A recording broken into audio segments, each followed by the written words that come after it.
समन्ता चक्रवालेषु अत्रा गच्छन्तु देवता सद्धम्मं मुनिराजन्स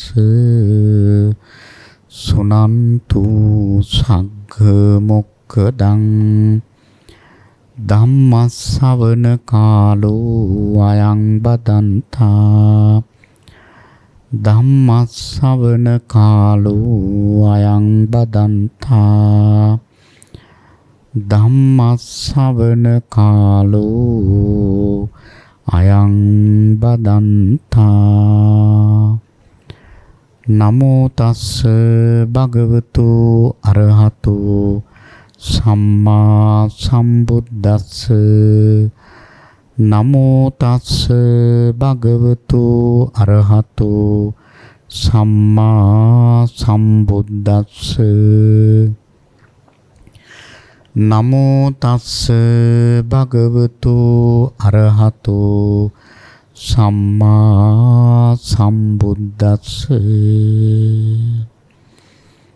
අසුභා භාවේ තබ්බා රාගස්ස පහනාය මෙත්තා භාවේ තබ්බා ව්‍යාපාදස්ස පහනාය ආනාපාන සති භාවේ තබ්බා විතක්ක සමුච්ඡේදාය අනිච්ච සංඥා භාවේ තබ්බා අස්මිමාන සමුග්ගතායාති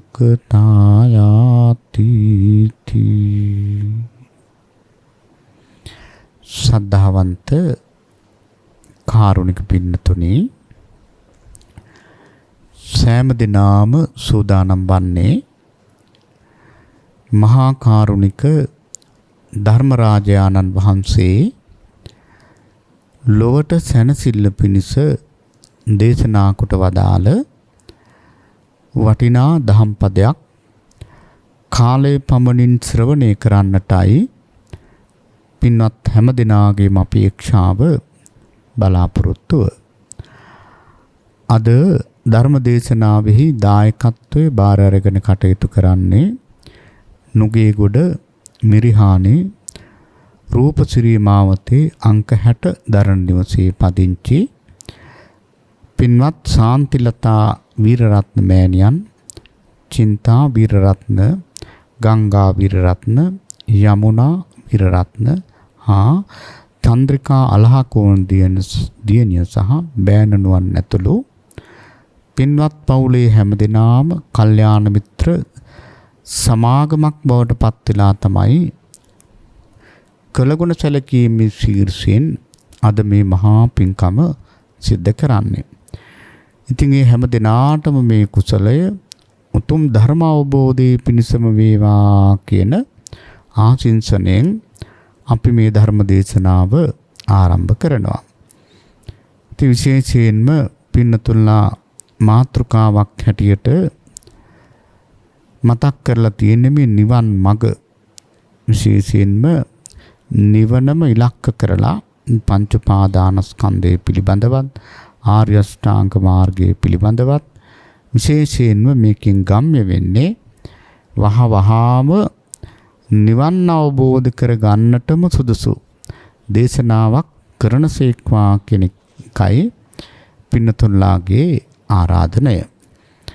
ඒ අනුව පින්නතුනි වහාම නිවන් දකින්න. ඒ කියන්නේ මේ සසර දුක් ගෙවන් කර ගන්නට ඊටාම සුදුසු දේශනාවක් තමයි මේ මාතෘකා ස්ථානයේ තබා ගන්නට යෙදුනේ. මේ දේශනාවෙන් පින්නතුනි කර්මස්ථාන කීපයක්, කර්මස්ථාන 4ක්ම සඳහන් වෙන වටිනා දේශනාවක්. එහෙමනම් අපි හැමෝම මේ දීර්ඝ සංසාරේ ඉපදී මෙරි මේ කෙලවරක් නැති ගමනක් මේ එන්නේ. ඒක අපේ පින්නතුලා දන්නවා. අපේ බුදුරජාණන් වහන්සේ වදාළේ අපි හැම දිනාම ආරම්භක කෙලවරක් හොයන්න බැරි මහා පුදුම ගමනක් මේ එන්නේ. ඕනම දෙයක මොකක් හරි කෙලවරක් තියෙන්න එපේ. නමුත් පින්නතුනි කිසිම ආරම්භක කෙලවරක් හොයාගන්න බැරි මහා පුදුම ගමනක්. ඒක බුදුරජාණන් වහන්සේ විස්තර කරනවා මේ ලෝකයේ තියෙන සියලුම ගස්වැල් තුරුලතා සියල්ලම කපනවා. මේක උපමාවක්. කපලා ඒ සියලුම ගස්වැල් පුංචි අඟලේ වගේ පුංචි කෑලි වලට කපනවා. පුංචි දර කෑලි ගානට මේ සියලුම තුරුලතාවන් මේ ගස් කොළන් කපනවා. හිතන්න එක වත්තක තියෙන ගස් කොළන් ටික එහෙම චූටියට කැපුවොත් කොච්චර කන්දක් ගැහෙයිද? එතකොට අපේ ලංකාවේ දැන් මේ රටේම කොච්චර ගස් කොළන් තියෙනවද? සිංහරාජ වනයේ වගේ නේද? ඊළඟට ලෝකයේ ගත්තාම එතකොට ඒ සියලුම දේවල් කපලා අර විදිහට අඟල පුංචි කෑලි වලට කපලා එක කෑල්ලක් අරන් මේ මගේ අම්මා කියලා දානවා. තව කෑල්ලක් අරන් ඒ අම්මගේ අම්මා කියලා දානවා. තව කෑල්ලක් අරන් ඒ අම්මගේ අම්මා. ඒ විදිහට පින්නතුනේ අර මුළු කෑලි ගොඩම දැම්මත් මව් පරම්පරාව ඉවර වෙන්නේ නැහැ කියනවා. හිතන්න මොන තරම් පුදුම ගමනක්ද. අපි හැමෝම පින්නතුනේ නොලබපු සැපතක් නැහැ. ඒ වගේම නොලබපු දුකකුත් නැහැ. අපි හැමෝම අවීචියට ගිහිල්ලා තියෙනවා. අපි හැමෝම පින්නතුනේ සක්විති රාජ්‍ය සම්පත් ලැබලා තියෙනවා. සක්‍රියා වෙලා තියෙනවා. බ්‍රහ්ම ලෝකවල ගිහිල්ලා තියෙනවා. අපි ගිහිල්ලා නැති එකම තැන තමයි සුද්ධාවාසය. සුද්ධාවාසයට ගියොත් ආයෙන්නේ නැහැ. ඉතින් එහෙමනම් අපිට ලබන්න දෙයක්, ලබා ගන්න දෙයක්, විඳින්න දුකක් ඇත්තේම නැහැ. සියල්ලම වින්දනය කරපු පිරිසක්. එහෙමනම් පින්නතුනි මේ ධර්මයේ ලැබිච්ච වෙලාවේ මේකෙන් ඈතර වෙන්න අපි උත්සාහවන්ත වෙනවා නම් ඒක ඊටාම ඥානගෝචර වැඩක්. මේ ධර්මය, මේ වගේ සම්බුද්ධ ශාසනයක්, මේ වගේ කල්යාණ මිත්‍ර ඇසුරක්, මේ වගේ ක්ෂණ සම්පත්තියක්, මනුස්ස ජීවිතයක් හැමදාම ලැබෙන්නේ නැහැ. අන්න ඒ දේ හොඳට මතක තියාගෙන ලැබිච්ච වෙලාවේ මේ ධර්මයෙන් උපරිම ඵල නෙලා ගන්නට ඕන.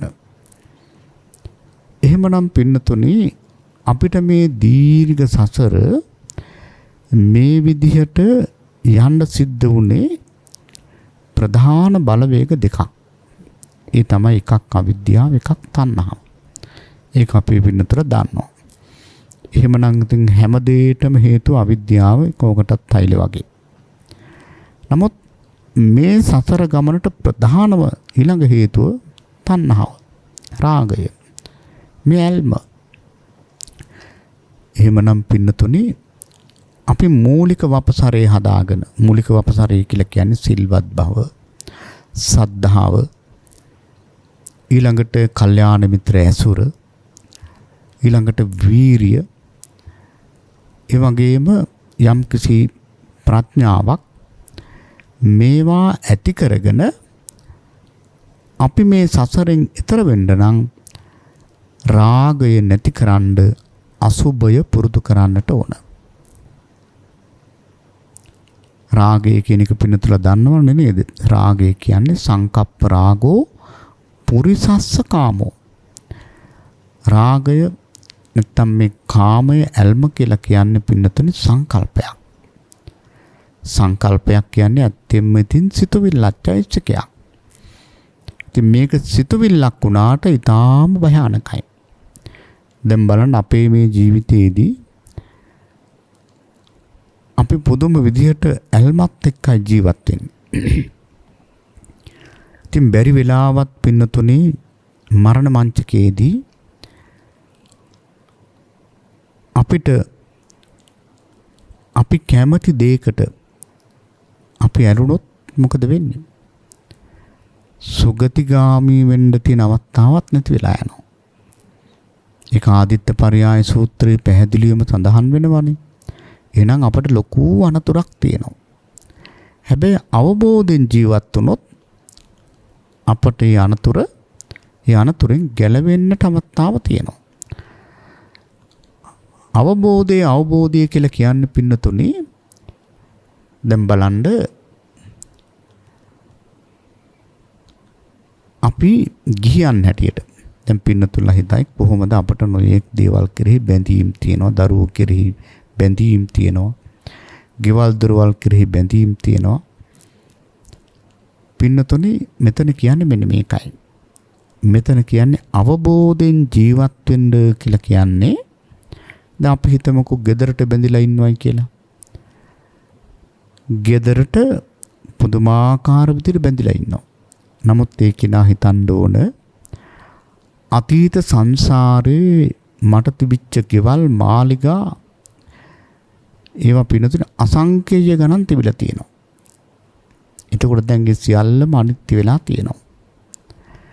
ඉතින් මේ ජීවිතේ ලැබිලා තියෙන මේ පර්චස් 20 නැත්තම් 10 ඕකට බැඳිලා ඉන්නවා කියන්නේ මහා මෝඩකමක්. එහෙමනම් මේකෙන් අදහස් කරන්නේ ගේ ඇතුලේ ඉන්න එපා. ගෙදර සැප පහසු ලබා ගන්න එපා කියන එක නෙවෙයි. නමුත් ඉන්නකම් ඉන්නවා ප්‍රයෝජනෙයි සලකලා.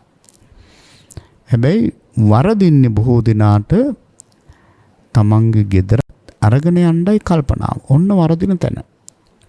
ඔය විදිහටම පින්නතුනේ දරුවෝ ගැන උනත් හිතන්න පුළුවන්. අනේ සංසාරේ ඕන තරම් මං දරුවෝ හදලා තියෙනවා. ඉතින් මේ ජීවිතයේ මේ දරුවෝ දෙන්න තුන් දෙනාට බැඳිලා ඉන්නවා කියන්නේ මෝඩකමක්. අනාගතයේත් ඉතින් නිවන් අවබෝධ නොකළොත් දරුවන්ගේ අඩුවක් වෙන්නේ නැහැ. ඉතින් එහෙමනම් පින්නතුනේ මේ අවබෝධය තිබුණොත් අපිට බැරිද මේවට බැඳෙන්නේ නැතුව මේ ගමන යන්න? පැහැදිලිවම පුළුවන්. මේවා මේ ප්‍රසිද්ධ කරගෙන බෝඩ් දාගෙන කරන දේවල් නෙවෙයි. තමා විතරක් දැනගත්තම ඇති. ඉතින් එහෙමනම් මෙන්න මේ කියන කාමය නැති කරන්න තියෙන එකම ඖෂධය තමයි අසුබය. අසුබ කියනකොට අපි මේ අසුබ භාවනාව පිළිබඳව විශේෂයෙන් පිළිතුරු ධර්ම දේශනා කරලා තියෙනවා. අසුබ භාවනාව කියලා කියන්නේ නිවන් දකින්න තියෙන ලොකු උපකාරයක් ඇත්තටම. නම අසුබ වුණාට ප්‍රතිඵලය නම් බොහෝම සුබයි. එතකොට පින්නතුල දන්නවා අසුබ භාවනාව මේ දෙතිස් කුණපය මුල් කරගෙන තමයි මේ අසුබ භාවනාව පුරුදු කරන්නේ. අපි ඒක ඊටාම කෙටියෙන් මතක් කරලා මේ දස අසුබ පිළිබඳව පින්නතුලට කරුණු කීපයක් පැහැදිලි කරොත් හොඳයි කියලා මම කල්පනා කරනවා. ඉතින් එහෙමනම් මේ අසුබය මුලින්ම කොටස් දෙකකට බෙදන්න පුළුවන්. ඒ තමයි අවිඥානික අසුබය, සවිඥානික අසුබය. සවිඥානික අසුබය කියලා කියන්නේ මේ ශරීරයේ තියෙන මේ කුණප කොටස් 32 මුල් කරගෙන අපි පටික්කුල මානසිකාර නැත්නම් පිළිකුල් සංඥාව ඇති කර ගන්නවා. අවිඥානික අසුබය කියලා කියන්නේ මූර්ත ශරීරයක්, මල කඳක් අරමුණු කරගෙන අපට අසුබය පුරුදු කරන්න පුළුවන්. එතකොට දැන් බලන්න මේ දෙතිස් කුණපය ගත්තාම පින්නතුල 아무තුන් කියන්න දෙයක් නැහැ. මේ කිස්ලොම් නියදත් සම්මස් නහර ඇට මිදුළු වකුගඩු ආදී වශයෙන් තියෙන මේ දෙතිස් කුණපය. කුණප කොටස් 32. මේ 32ම පින්නතුනේ අපි ඒකකයක් හැටියට අරගෙන මම කියලා ග්‍රහණය කරගෙන ඉන්නවා. මගේ කියලා ග්‍රහණය කරගෙන ඉන්නවා. මට අයිති කියලා හිතාගෙන ඉන්නවා. නමුත් මේවා අපට වසඟේ පවත්වන්න බෑ. අපට ඕන විදිහට මේවා පවත්වන්න පුළුවන්ද? බෑ. එහෙමනම් දැන් බලන්න මේවා බෙද බෙදා වෙන් කරලා බැලුවොත් කෙස් ටික මමද? නෑ. ලොම් ටික නෑ. අනිත් කුණප කොටසුත් මම කියලා ගන්න පුළුවන්කම නෑ. එහෙමනම් මේ දෙතිස් කුණපය දැන් මේ කායගත සතියට අයිති වෙන භාවනාවක්නේ. කායගත සතිය නිරතුරුව වඩනවා කියලා කියන්නේ පින්නතන හොඳට සතුටෙන් ඉන්න පුළුවන්. කාය අනුවගිය සිහිය. එතකොට බලන්න මේ කායගත සතිය වඩනවා කියලා කියන්නේ පුංචි දෙයක් නෙවෙයි. නිවන සාක්ෂාත් කරගන්න බොහොම පහසු කර්මස්ථානයක් හැටියට බුදුරජාණන් වහන්සේ දේශනා කරලා තියෙනවා. එතකොට දැන් අපි මේ දෙතිස් කුණපෙන් එක කුණප කොටසක් ගන්න පුළුවන්. අපි හිතමුකෝ මුල්ම එක ගමු කෙස් ටික. කෙස් ටික ගත්තාම අපිට කොටස් 5කට මේක බෙදලා බලන්න පුළුවන්. වන්න సంతාන ගන්ධේහි ආසයෝ කාසතෝ තතා. ඒ කියන්නේ දැන් මේ කෙස් ගත්තාම වර්ණ වශයෙන් බලනවා. මේක වර්ණ වශයෙන් ඒකාන්තයෙන් පිළිකුල් නේද? පිළිකුල් සංඥාව ගන්න බැරිද? පුළුවන්. කාල වර්ණය නැත්තම් ඉතින් ඒ කළු පාටම තියෙන එක සුදු වෙනවා. සමහරුන්ගේ 아무තු මඩ පාටක් ඇති වෙනවා. මලකඩ පාටක් එනවා. ඉතින් මේක තමයි මේක වර්ණ වශයෙන් මේක පිළිකුල් ඇත්තටම. ඊළඟට සටහන් වශයෙන් උත් පිළිකුල්. සටහන් වශයෙන් පිළිකුල් නැද්ද? සටහන් වශයෙන් ඒකාන්තයෙන් පිළිකුල්. දැන් මේ කෙස් ගහක් තැන් වල තියෙනකොට කෙස් ගහක් ගෙදරක හරි වැටිලා තියෙනකොට වාඩි වෙන පුටුවක කෙස් ගහක් තියෙනකොට අපේ කෑම පිගානේ කෙස් ගහක් තියෙනකොට ඒ වගේම පින්නතුනේ අපිට පිළිකුලක් දැනෙන්නේ නැද්ද? දැනෙනවා. අන්න සටහන් වශයෙන් මේක පිළිකුල්. ඊළඟට ගන්ධ කෙස් සුවඳ නැහැ. කෙස් ඒකාන්තයෙන් ගඳයි. දැන් සතියක් දෙකක් පින්නතුනේ උපරිම වශයෙන් කෙස් ටික හොදන්න නැති හිටියොත් පුදුම දුකද? එහෙනම් මේක ගන්ධ වශයෙන් මේක පිළිකුල්. ඊළඟට පින්නතුනේ පිහිටි තැන් වශයෙන් මේ කෙස් ටික පිහිටලා තියෙන මහා සුපිරිසුදු තැනකද? නෑ. මේක නිකන් තවානක් දැම්මා වගේ පැලවිලා තියෙන්නේ මේ මස්ලේ සම මේවා උඩ.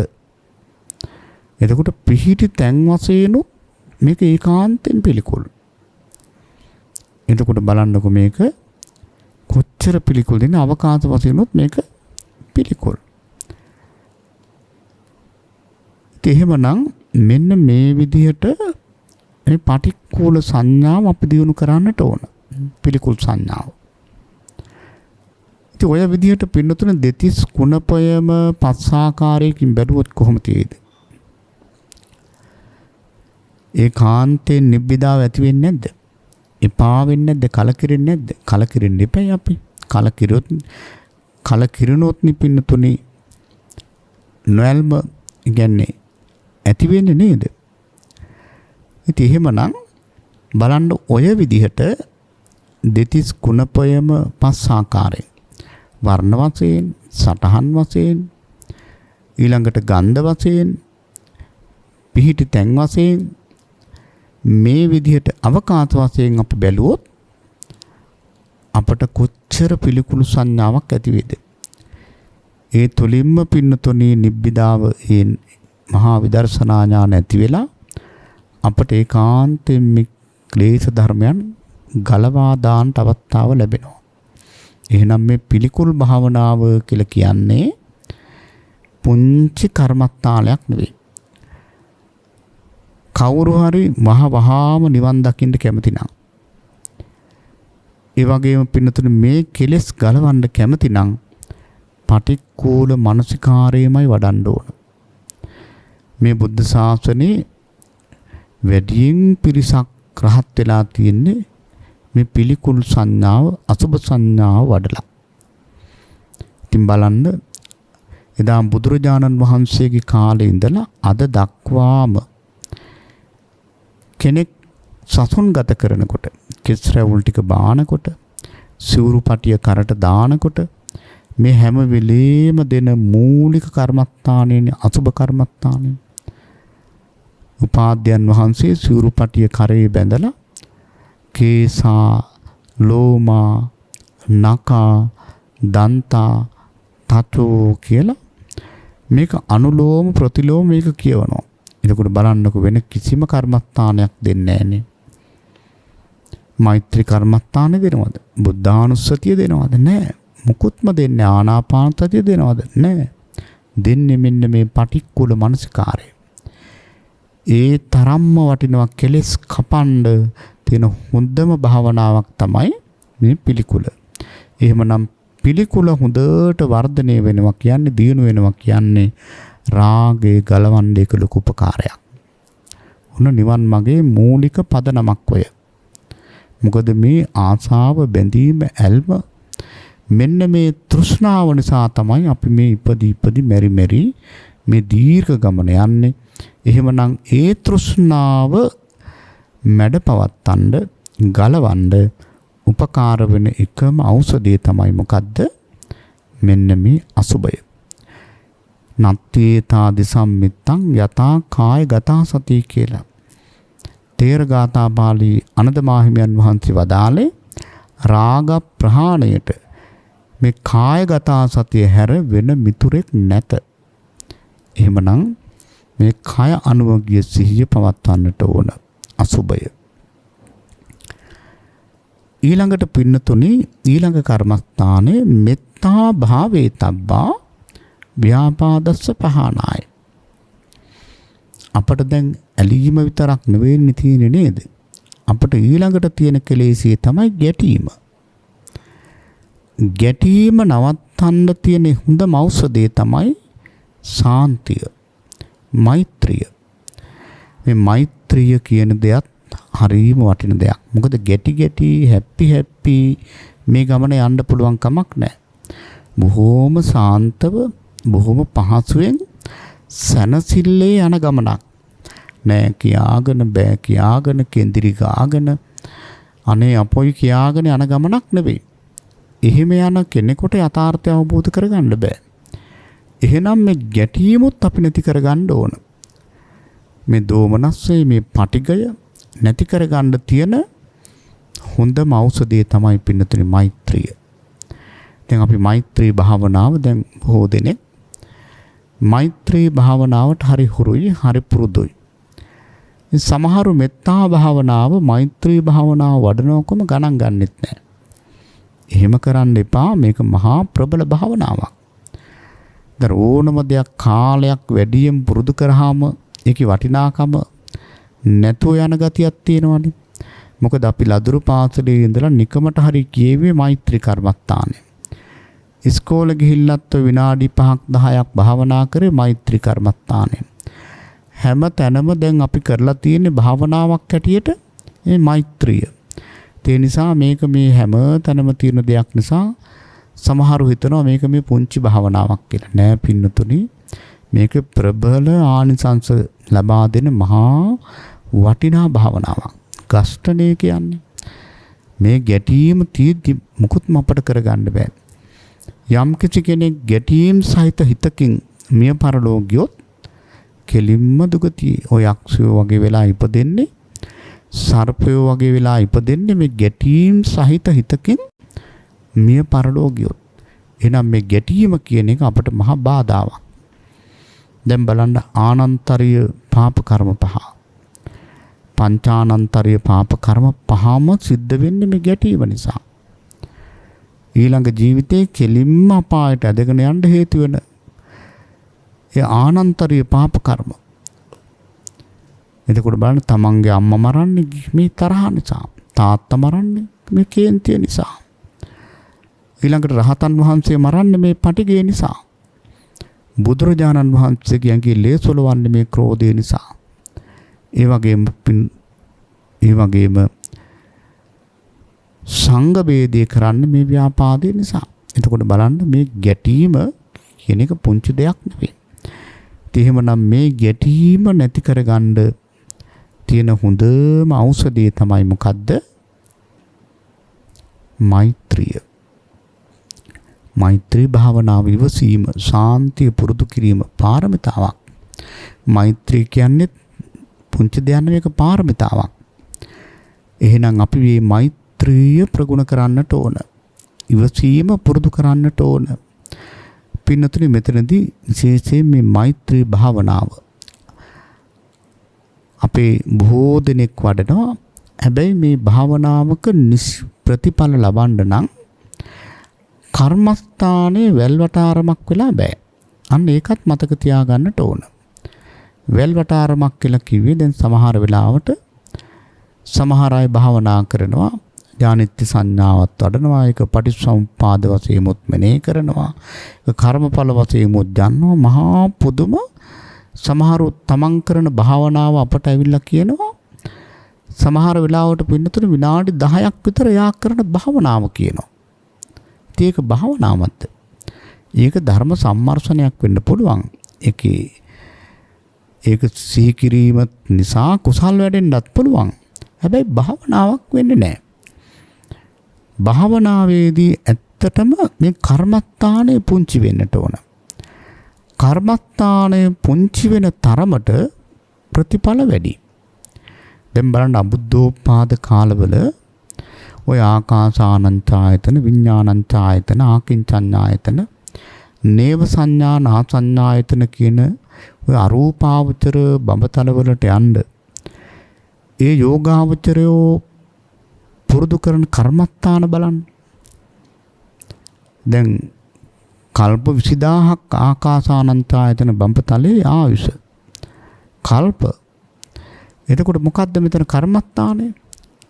අහස දිහා අරමුණු කරගෙන අනන්තෝ ආකාසෝ. අහස අනන්තයි, අහස අනන්තයි. ඔන්න කර්මස්ථානය. නමුත් ප්‍රතිඵලය බලන්න. එහෙමනම් පින්නතුනේ දැන් අපි මෛත්‍රී භාවනාවේදී උනත් එහෙමයි. මම නිදුක් වෙමි, නිරෝගී වෙමි, සුවපත් වෙමි, වෛර නොවෙමි, තරහ නොවෙමි. ඔක්කොම කියන්න අවශ්‍ය නැහැ. හිතන්න අවශ්‍ය නැහැ. එතකොට අර හිත එක තැනකට ගේන්න නැත්තම් ආ විතක්ක කියලා කියන්නේ. ඒ අරමුණේ සිත පවත්තන්න හරි අමාරුයි. එහෙමනම් අපි ඒ කර්මස්ථානය දැන් ඔය හැම වචනයකින්ම කියන්නේ එකම දේනේ. අපි Tamanට මෙත් වඩා ගන්නවා නම් මම සුවපත් වෙමි. Tamanට මෙත් වඩනවා නම් මම කියන එකත් Tamanට අරමුණු වෙනවා නම් මම කියලා හිතන්න ඕනත් නැහැ. සුවපත් වෙමි, සුවපත් වෙමි, සුවපත් වෙමි. ඔච්චරයි කර්මස්ථානය. අපිට අවශ්‍ය කරන්නේ එක තැනක මේ සිත තියාගන්න. ඒ තුලින් තමයි සනසිල්ල හදා ගන්න පුළුවන්. එහෙමනම් මේ සිත වඩන්න භාවනාව දියුණු කරගන්න අනිවාර්යයෙන්ම පින්නතුනේ කර්මස්ථානේ පුංචි වෙන්නට ඕන. දැන් අද ඉඳලා පින්නතුලා මේ විදිහට භාවනා කරලා බලන්න. දැන් බොහෝ අය කියනවනේ විනාඩි 5ක් හිත තියාගන්න බෑ. හිත යනවා. එක විනාඩියක් තියෙන්නේ. ඔය විදිහට භාවනා කළොත් පැයක් දෙකක් වුණත් එක අරමුණේ හිත තියාගන්න පුළුවන්, නීවරණ යටපත් කරන්න පුළුවන්. එහෙමනම් මේ මෛත්‍රී භාවනාවත් පින්නතුලා ප්‍රගුණ කරන්නට ඕන. දැන් අපිට තියෙන ලොකුම ගැටලු දෙක තමයි ඇලීමයි ගැටීමයි.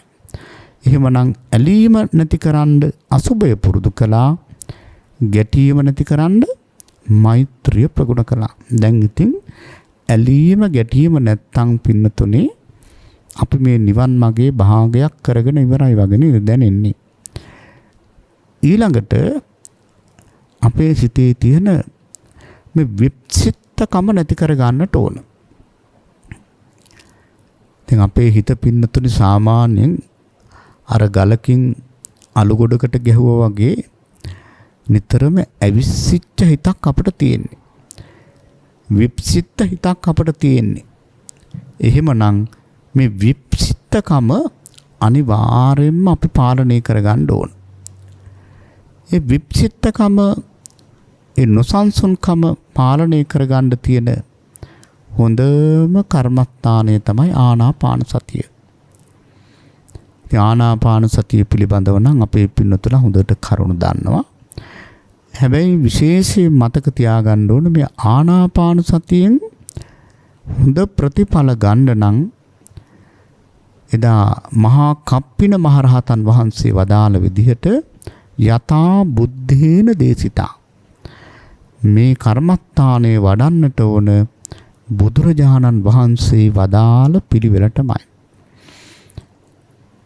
බලන්න එදා ඒ කියපු ඒ වචනය අදට කොච්චර ගැලපෙනවද? අද පින්නතුනේ මේ ආනාපාන සතිය වඩනවා එක එක්කෙනා එක එක විදිහට. එහෙම හරියන්නේ නැහැ. මේකෙන් නියම ප්‍රයෝජන ගන්න නම් බුදුරජාණන් වහන්සේ වදාළ පිළිවෙලටම වඩන්න ඕන. එහෙම වැඩුවොත් තමයි අපිට ප්‍රතිඵල ළඟා කර ගන්න ලැබෙන්නේ. අද සමහරු මේක යෝග අභ්‍යාසයක් හැටියට යෝග අභ්‍යාස කරාට වරදක් නැහැ. හැබැයි භාවනාවක් හැටියට එහෙම කළා හරියන්නේ නැහැ.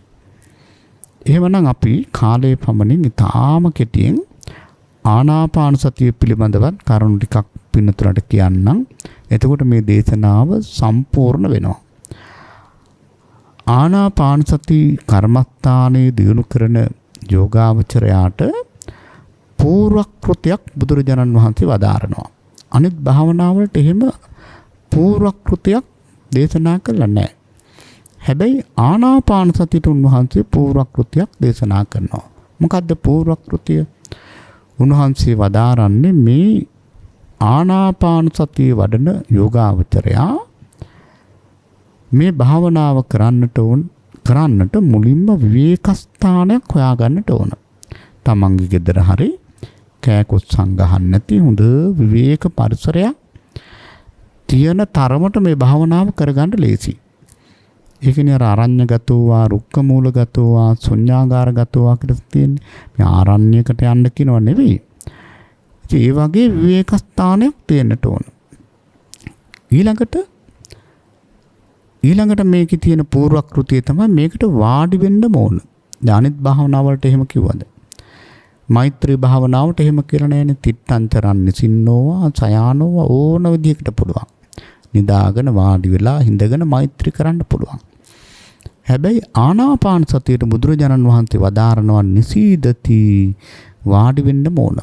සමහරු නිදාගෙනත් කරනවා. හැබැයි බුද්ධ වචනේ තමයි යථා බුද්ධේන දේශිතා. බුදුරජාණන් වහන්සේ වදාළ පිළිවෙත් තමයි මේකට වාඩි වෙලා තමයි මේ භාවනාව කරන්නේ. නිසීදති. වාඩි වෙලා ඊළඟට තවත් දේවල් තථාගතයන් වහන්සේ වදාරනවා උජුං කායං. කය ඍජු වෙන්නට ඕන. පළඟක් බැඳගෙන පරයන්කයක් ගහගෙන ඉතින් කාන්තාවකට නම් අර්ධ පරයන්කේ පුරුෂයෙකුට නම් බද්ධ පරයන්කෙන් ඉන්න පුළුවන්.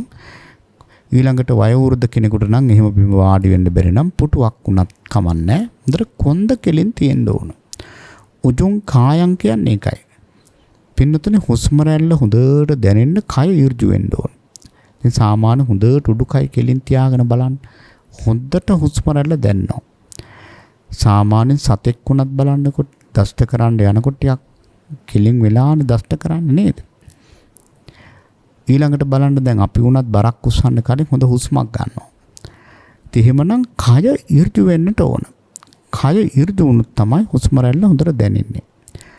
ඊළඟට විශේෂයෙන්ම අපේ යෝගාවචරය වරද්ද ගන්න තැනක් තමයි මේ ආනාපාන සතිය වඩනකොට පින්නතුනේ හිතලා හුස්ම ගන්නවා. හිතලා හුස්ම ගන්නව එක වැරදි. හිතලා හුස්ම ගන්නවා සාමාන්‍ය යෝග අභ්‍යාසවලදී. ඉතින් ඒ හින්දුවරු ඒ යෝග අභ්‍යාස කරන අය ඒ හුස්ම රැල්ල ආත්මයක් හැටියට ගන්නේ. අපි ආත්මයක් හැටියට ගන්න නෑනේ. අපි ගන්න එක අනාත්ම දෙයක් හැටියට වසඟේ පවත්වන්න බැරි දෙයක් හැටියට. එහෙමනම් ස්වභාවික හුස්ම රැල්ලට තමයි හිත දාන්නේ. අන්න ඒ දේ හොඳට කල්පනා කරන්නට ඕන. ඉතින් මේ විදිහට ඒ ස්වභාවික හුස්ම රැල්ලට හිත දාලා සෝ සතෝ අස්ස සති සතෝ පස්ස සති. සිහියෙන්ම හුස්ම ගන්නවා, සිහියෙන්ම හුස්ම හෙළනවා. ඉතින් මේකේ ආකාර 16ක් තියෙනවා. අපි ආකාර 16 මෙතනදි මතක් කරන්නේ. ඉතින් ඔය විදිහට පින්නතුනේ හුස්ම රැල්ල අරමුණු කරගෙන මේ කායගත සතිය වඩනවා. ආනාපාන සතිය. ඉතින් එහෙමනම් මේ ආනාපාන සතිය වැඩිම සිහි නුවණ දෙක දියුණු කරගන්න, හිතෙහි ඒකාග්‍රතාවය ඇති කරගන්න තියෙන වටිනාම භාවනාව තමයි ආනාපාන සතිය. ඉතින් මේකට කියන්නේ මහා පුරුෂ භාවනාව කියලානේ. ඒ කියන්නේ ලෝ පහළ වෙන සියලු බුදුරජාණන් වහන්සේලා ලෞතුරා බුද්ධ රාජ්‍යයට පාදක කරගන්නේ මේ ආනාපාන සතිය. ඒකයි මේකට මහා පුරුෂ භාවනාව කියලා කියන්නේ. අද ලෝකයේ ගත්තාම ලෝකේ විවිධ රටවල් වල පින්නතුනේ මේ හුස්ම රැල්ල හා සම්බන්ධව මේ භාවනාව කරනවා. මම හිතන්නේ මේ භාවනාව තරම් ලෝකේ අදටත් තිරෙන වෙන කිසිම භාවනාවක් නැහැ. එහෙමනම් මේ ආනාපාන සතිය අපි හරි වාසනාවන්තයි. බුදුරජාණන් වහන්සේ වදාළ පිළිවෙලටම අද අපිට මේක වඩන්නට අවස්ථාව අවස්ථාව ලැබිලා තියෙනවා. ඒක පුංචි වාසනාවක් නම් නෙවෙයි. එතකොට දැන් ඔන්න හිත තැම්පත් කරගන්නට, හිත සමාහිත කරගන්නට ආනාපාන සතිය අපි පුරුදු කරනවා. ඉතින් මේවා ජීවිතයකට ගලප ගන්න අමාරු දේවල්ද? නෑනේ නේද? පටික්කුල මනස්කාරය පුරුදු කරගන්න පුළුවන්. මෛත්‍රිය ප්‍රගුණ කරන්න පුළුවන්. ඊළඟට ආනාපාන සතිය ප්‍රගුණ කරන්න පුළුවන්. ඊළඟට ඔන්න නිවන් දොර විවර වෙනවා. අනිච්ච සංඥා භාවේ තබ්බා අස්මිමාන සමුග්ගතාය. මම කියන හැඟීම ගලවන්න මේ අස්මිමානේ, මේ පංච උපාදානස්කන්ධයට මම කියලා එකක් දාගෙන ඉන්නවනේ බොරුවට. මෙන්න මේ වැරදි හැඟීම ගලවන්න අනිත්‍ය සංඥාව ප්‍රගුණ කරනවා. පින්නතුනේ මේ අනිත්‍ය සංඥා විශේෂයෙන් මේ ත්‍රිලක්ෂණේම වැඩුව වෙනවා. අනිත්‍ය සංඥාව හොඳට ප්‍රගුණ කරනවා නම් දැන් අනාත්ම සංඥාව පවා තේරුම් ගන්න අවබෝධ කරන්න තියෙන්නේ අනිත්‍ය සංඥාව ප්‍රගුණ කරන එක. එතකොට මේ අනිත්‍ය සංඥාව නැත්නම් මේ අනිත්‍ය භාවනාව අපිට පංච උපාදානස්කන්ධය මුල් කරගෙන කරන්න පුළුවන්. පංච උපාදානස්කන්ධය මුල් කරගෙන අපිට මේ අනිත්‍ය සංඥාව වඩන්න පුළුවන්. එතකොට අනිත්‍ය කියලා කියන්නේ මොකද්ද? අනිත්‍යයි කියලා කියන්නේ නිට්ටය නෑ කියන එක නේද? එතකොට මේ නිට්ටය නෑ කියන ස්වභාවය මෙනෙහි කිරීමේ තියෙන ප්‍රයෝජන මොකද්ද? මෙනෙහි කිරීමේ තියෙන ප්‍රයෝජන තමයි අපි යමක් අනිත්‍යයි වහා වෙනස් වෙනවා කියලා දැනගත්තාම ඒකට ඇලෙන්නේ නැහැ. ඒත් ඇලිලා වැඩක් නැහැ නේද? අනිත්‍ය දෙයකට ඇලිලා වැඩක් නැහැ. වෙනස් වෙන දෙයකට ඇලිලා වැඩක් නැහැ. ඇලිලා වැඩක් නැහැ විතරක් නෙවෙයි ගැටිලා වැඩකුත් නැහැ. ඒත් ඒක වෙනස් වෙනවානේ. ඉතින් එහෙමනම් පින්නතුනේ මේ අනිත්‍ය සංඥාව නිවන් දකින්න තියෙන ප්‍රබලම සාධකය. ඒකනේ බුදුරජාණන් වහන්සේ වදාළේ යම් කිසි කෙනෙක් මේ පංච උපාදානස්කන්ධය මුල් කරගෙන මේ අනිත්‍ය සංඥාව වඩනකොට කාම රාගය ගැලවිලා යනවා. බලන්න අපි අර කාම රාගය ගලවන්නනේ අසුබය පුරුදු කරේ. එතකොට අනිත්‍ය සංඥාව වඩනකොටත් මේ කාම රාගය ගැලවෙනවා. ඒ විතරක් නෙවෙයි රූප රාගයත් ගැලවෙනවා. එතකොට දැන් ඔය බඹතලවල් වල උපදින්න තියෙන මේ කැමැත්ත ඒ රූප රාගයත් නැති වෙනවා. ඊළඟට අරූප රාගය නැත්නම් භව රාගයත් නැති වෙලා යනවා. ඊළඟට පින්නතුනි භවයේ උපදින්න තියෙන කැමැත්ත නැති වෙලා යනවා. ඒ විතරක් නෙවෙයි අස්මිමාන්නේ දැන් අපි මේ කිව්වේ මම කියන හැඟීම ගලවන්න මේක උපකාරයක්. ඒ වගේම අවිද්‍යාව ප්‍රහාණය කරන්නත් අනිත්‍ය සංඥාව වැඩිම හරීම වැදගත්. උන්වහන්සේ උපමාමකින් වදාරනවා හරියට අර නගුලෙන් පොළව සානකොට පොළවේ තියෙන අර වල් පැලෑටි වී ගස් වී පඳුරු හැම එකම ගැලවිලා සුණු විසුණු වෙලා යනවා වගේ අනිත්‍ය සංඥාව වඩනකොට කෙලෙස් මුල් ගැලවිලා විසිරීලා යනවා. එහෙමනම් තථාගතයන් වහන්සේ වදාළේ කර්මස්ථාන අතුරෙන් සක්විති කියලා උන්වහන්සේ වදාළේ. සක්විති කියලා කියන්නේ සක්විති රජුරෝ අනිත් සියලුම රජවරුන්ට වඩා බල සම්පන්නයි. අන්න ඒ වගේ තමයි අනිත්‍ය සංඥාව කියලා කියන්නේ පුංචි කර්මස්ථානයක් නෙවෙයි. මේ බුද්ධ ශාසනයකින් ලැබෙන ඉහළම ප්‍රතිලාභය තමයි අනිත්‍ය සංඥා වැඩි වීම. තවත් විදිහකින් කිව්වොත් මේ බුද්ධ ශාසනයේ තියෙන ලොකුම පින්කම තමයි අනිත්‍ය සංඥාව ප්‍රගුණ කිරීම. මොකද මේ ධර්මයේ තුලින් සම්පූර්ණයෙන්ම කෙරෙන්නේ හිත හදන ක්‍රියාවලියක්. ඉතින් එහෙමනම් ඒ සඳහා වැදගත්ම භාවනාවක් තමයි අනිත්‍ය සංඥාව ප්‍රගුණ කිරීම. ඉතින් පින්නතුනේ මේ අනිත්‍ය සංඥාව ප්‍රගුණ කරන්නේ පංචස්කන්ධය මුල් කරගෙන. පංච උපාදානස්කන්ධය මුල් කරගෙන තමයි අනිත්‍ය සංඥාව අපි වඩන්නේ. කියන්නේ දැන් පින්නතුල දන්නවා පංච උපාදානස්කන්ධය කොම් රූප වේදනා සංඥා සංකාර විඥාන. ඉතින් මේවා සම්පූර්ණයෙන්ම අනිත්‍යයි නේද? රූපේ කියලා කිව්වහම ඉතින් නැසී වෙනසී යන දෙයක් කියන එක සත්සුදක් වගේ පැහැදිලිනේ. එහෙමනම් මේ පඨවි ආපෝ තේජෝ වායෝ කියන මේ ස්වභාවයන්ගෙන් හටගත්ත මේ රූපය පින්නතුනි සීතලින් උණුසුමෙන් පිපාසයෙන් බඩගින්නෙන් මේ මොනයම් ක්‍රමයකට හරි මේක නැති වෙනසී යන දෙයක්. රුප්පතිති රූපං කියලා කියන්නේ වහා කැඩිලා බිඳිලා විනාශ වෙලා යන එකක්. ඉතින් එහෙමනම් ඒක මුල් කරගෙන අපි අනිත්‍ය සංඥාව වඩනවා. ඊළඟට ඊතුරු නාමස්කන්ධ හතර ගත්තත් ඒවත් සදාකාලික නෑනේ. ඒවත් අනිත්‍යයි. බලන්න අපි දැන් විඳින වේදනා ස්කන්ධය කිව්වහම විඳින වේදනා සැප වේදනා දුක් වේදනා මධ්‍යස්ථ වේදනා මේ සියලු වේදනාවන් පින්නතුනි කොච්චර වහාම වෙනස් වෙනවනේ. මේ විඳින සැපේ ඊළඟට දුකක් වෙනවා, ඊළඟට දුක මධ්‍යස්ථ වෙනවා.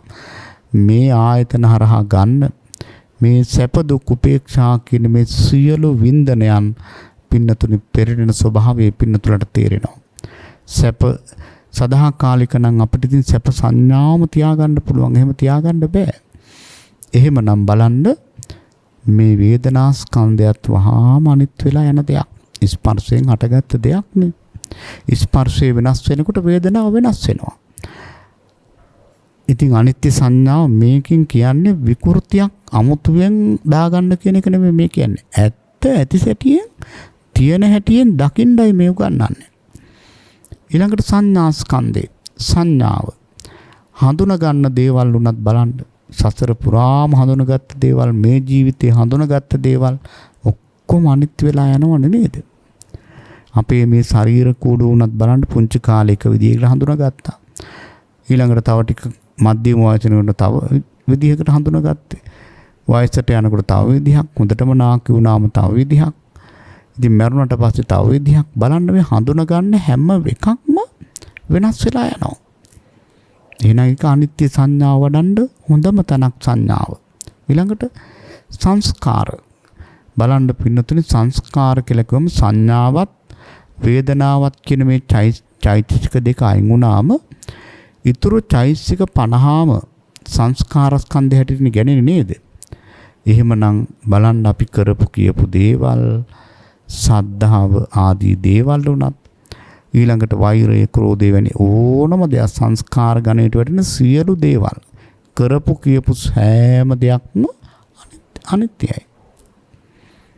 ඊළඟට පින්නතුනි විඥානය දැනගත්ත දේවල් ඇහෙන් රූප දැනගත්ත, කනෙන් ශබ්ද දැනගත්ත, ඔය දැනගත්ත ඔය චක්කු විඥාන, සෝත විඥාන, ගහන විඥාන, ජීවහා විඥාන, කාය විඥාන, මනෝ විඥාන මේ සියල්ලම අනිත්‍ය නැද්ද? අනිත්‍යයි. ඒ වාගේ අනිත්‍ය ස්වභාවයේ පින්නතුනේ මේ පංච උපාදානස්කන්ධයේ පිළිබඳව යම්කිසි අවබෝධයක් ඇති කරගත්ත කෙනෙකුට වහාම දැනෙනවා. ඉතින් මේක හොඳට දෙගුණ තෙගුණ වෙන්නේ පින්නතුනේ භාවනාවක් වශයෙන් ප්‍රගුණ කිරීම තුළ. ඒ නිසා පින්වත් හැම දිනාටම මේ අනිත්‍ය සංඥාව දියුණු කරන්නට ඒකාන්තයෙන්ම ශක්තිය ලැබේවා කියලා අපි ආශිංසන ප්‍රාර්ථනා කරනවා. ඉතින් මේ කර්මස්ථාන හතර යම් කිසි කෙනෙක් දියුණු කරනවා නම් ඒකාන්තයෙන් මාර්ගයේ වැඩිලා දුක අවබෝධ වෙලා සමුදය ප්‍රහාණය වෙලා නිවන ඒකාන්තයෙන් සාක්ෂාත් කර ගන්නට මේ කර්මස්ථාන හතර ඒකාන්තයෙන් උපකාර වෙනවා. මේ කර්මස්ථාන හතරෙන් ආර්ය අෂ්ටාංග මාර්ගය වැඩෙනවා. සත්‍තිස් බෝධිපාක්ෂික ධර්ම වැඩෙනවා. ඒකාන්තයෙන්ම අර නිබ්බිධාව කලකිරීම ඇති වෙලා මේ යථාර්ථය ප්‍රත්‍යක්ෂ කර ගන්නට ඒකාන්තයෙන් මේ කර්මස්ථාන හතර උපකාර වෙනවා. ඒ නිසා අපි මේ බණහන්නේ අපේ සැනසෙල්ල හදාගන්න. එහෙමනම් ඒ සැනසෙල්ල හදාගන්න මේ ධර්ම කාරණා අපේ ජීවිතයට අපි ගලප ගන්නට ඕන. පින්නතුනි මේ අප්‍රමාදය කියලා කියන්නේ අපි ඒක අවසාන වශයෙන් මතක තියාගන්න ඕන. මේ ධර්ම කාරණා දැන ගැනීම පමණක් නෙවෙයි මේවා ජීවිතයට ගලප ගැනීම. සද්ධාව ගැන දැනගෙන හිටියට වැඩක් නැහැනේ. සද්ධාවන්තකම නැත්තම් සද්ධාව ජීවිතයට ගැලපිලා නැත්තම් අන්න ඒ වගේ තමයි මෛත්‍රිය ගැන, අසුබය ගැන, ආනාපාන සතිය ගැන, අනිත්‍ය සංඥාව ගැන අපි දැනගෙන හිටියට වැඩක් නැහැ. ඒවා ජීවිතයට ගැලපුණොත් තමයි, සම්බන්ධ වුණොත් තමයි, එතන තමයි අප්‍රමාදේ. එහෙම වුණොත් තමයි අපට මේ ධර්මයේ තුලින් ලබන්න තියෙන ඉහළම සැනසෙල්ල ළඟා කරගන්නට අවස්ථාව ලැබෙන්නේ. එහෙමනම් පින්නතුනි, අද දවසේදී පින්වත් හැමදෙනාම ඊටාම වටිනා කර්මස්ථාන 4ක් කාලේ පමණින් ශ්‍රවණය කරන්නට යෙදුණා. ඉතින් පින්වත් හැමදෙනාටම මේ කුසලයේ උතුම් ධර්ම අවබෝධයේ පිණසම වේවා කියලා අපි ආශිර්වාද ප්‍රාර්ථනා කරනවා. අද මේ ධර්ම දේශනාවෙහි දායකත්වයේ බාර අරගෙන කටයුතු කරන නුගේගොඩ මිරිහාන රූපසිරි මාවතේ අංක 60 දරණ නිවසේ පදිංචි පින්වත් ශාන්ති ලතා වීරරත්න මෑණියන්, චින්තා වීරරත්න, ගංගා වීරරත්න, යමුනා වීරරත්න, චන්ද්‍රිකා අලහකෝන් දියණිය සහ බෑණනුවන් ඇතුළු ඒ පින්වත් පවුලේ හැම දිනාටම මේ කුසලය මහත්ඵල වේවා, මහානිසංස වේවා. වහවහාම චතුසත්‍ය අවබෝධයේ පිණිස මේ උදාර කුසල් උපකාර වේවා කියලා ප්‍රාර්ථනා කරනවා. ඒ වගේම පින්නතුනි, මේ ඉහත ලිපිනේ පදිංචි වෙලා ඉඳලා වසර 2කට පමණ ප්‍රථමයෙන් අභාවයටපත් 2019 දෙසැම්බර් මාස 25 වන දින පරලෝකයටපත් ඒ වීරරත්න පියතුමන්ට ඒකාන්තයෙන් මේ කුසල් පෙනේවා. කොයි ලෝකේ හරි ඉඳලා මේ පියාණන් මේ උදාර කුසල් සාදු සාදු කියා අනුමෝදන් වෙත්වා. එතුමාගේ පුනර්භවයේ සුගතියක්ම වේවා. නිවන දක්වාම මේ කුසල් උපකාර වේවා කියලා අපි පියාණන්ට පින් දෙමු. සුජීවත්ව වෙසෙන නොවැම්බර් මාසයේ 11 වන දින සිය 85 වන ජන්මදිනය යෙදුණු ශාන්තිලතා වීරරත්න මෑණියන් නිදුක් වේවා, නිරෝගී වේවා, සුවපත් වේවා, චිරජීවනයේ සැලසේවා. ඉදිරි කාලේ වැඩි වැඩියෙන් ප්‍රතිපත්ති ධර්මයන් සපුරා ගන්නට මේ උදාර කුසල් උපකාර වේවා. ධර්ම අවබෝධය දක්වා මේ කුසල් උපකාර වේවා කියලා කරුණාවෙන් ප්‍රාර්ථනා කරනවා. නොවැම්බර් මාස ජන්මදිනය යෙදුණු චන්ද්‍රිකා අලහකෝන් දියණියට, ඒ වගේම පසන් ලක්ෂිත ඒ මුණුබුරා ඇතුළු පවුලේ සියලු දෙනාට, දරු මුණුබුරන්ට හැම දෙනාටම සෙත් ප්‍රාර්ථනා කරනවා. නිදුක් නිරෝගී භාවයේ චිරජීවනයේ සැලසේවා කියලා හෘදයාංගම් ප්‍රාර්ථනා කරනවා. ඒ හැම දෙනාගේම රැකී ආරක්ෂා කටයුතු, අධ්‍යාපන කටයුතු සියල්ලම ਸਰව ප්‍රකාරයෙන් සාර්ථක වේවා කියලා අපි කරුණාවෙන් ප්‍රාර්ථනා කරනවා. ඒ වගේම පින්නතුණී, ධර්ම ශ්‍රවණය කළ සියලු දෙනාටම ඉක්මන් භවයකදීම නිවන් පිණිසම මේ උදාර කුසල් උපකාර වේවා. ඒ වගේම තවත් දෙපාර්ශ්වයේම මියගිය සංසාරගත සියලුම ඥාතීන්ට මේ කුසල් නිවන් පිණිස වේවා. දේශකයන් වහන්සේට සෙත් පතනවා. ඒ වගේම ප්‍රඥා නාලිකාවේ ගෞරවනීය අනුශාසක ස්වාමින්ද්‍රයන් වහන්සේ ප්‍රධාන ගෞරව ඒ කාර්ය මණ්ඩලයේ පින්වත් හැම දෙනාටම සෙත් පතනවා. සක්දෙව්දුන් ප්‍රධාන සියලු දිව්‍ය රාජ මණ්ඩලයට ඒකාන්තයෙන් මේ පින් නිවන් පිණිස වේවා කියන පැතුම තියෙනවා.